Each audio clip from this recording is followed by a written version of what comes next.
මකර ලග්න හිමියන්. මකර ලග්න හිමියන් කියන්නේ දුලාසි ශනි අධිපතිත්වය දරන්නේ. ශනිගේ තමයි ලග්නාධිපති. එතකොට මකර ලග්න හිමියන්ගේ ශනි යන්නේත් මීන රාශියේ. ශනි 3 වෙන්නේ. එතකොට ඔබට දැන් ගුරු කටක රාශිය කියන්නේ ගුරු 7 වෙන්නට පැමිණෙන්නේ. ඔන්න අපි සාමාන්‍යයෙන් 7 වෙන්න ගැන කියනකොට දුලාසි විවාහය ඊට පස්සේ ආදර සම්බන්ධතා හවුල් ව්‍යාපාර ගැන කියන තැන.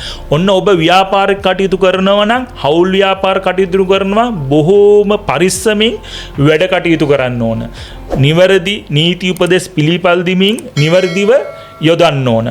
නැතිනම් ඔබට කරදර පීඩා එන්න පුළුවන්. ඒ වගේම විවාහය තුල තමන්ගේ කැපවීම නේද යුතුයකම් වගකීම් නිසි ලෙස ඉෂ්ට කරනවා නම් කිසිම දුකක් පීඩාවක් සිදු වෙන්නේ නැහැ. මොකද විශේෂයෙන්ම මකර ලග්න හිමියන්ට මේ සුවිශේෂී කාලවකවානුවක් වෙන්නේ ශනි ග්‍රහයා මීන රාශිය කියන ශනි 3 වෙනි එක. ඔන්න ඔබගේ සහජ දක්ෂතා හැකියාවන් මතු කරගෙන අර මම කිව්වාගේ අවංකත්වයේ තුල සාධාරණත්වයේ තුල මොකද හොඳ විලඳ ව්‍යාපාර වලට දක්ෂ මිනිස්සු තමයි මකර ලග්න හිමියන් කියන්නේ. තමන්ට අදාළව තමන්ගේ දියුණුව ගැන නිතර හිතන මිනිස්සු.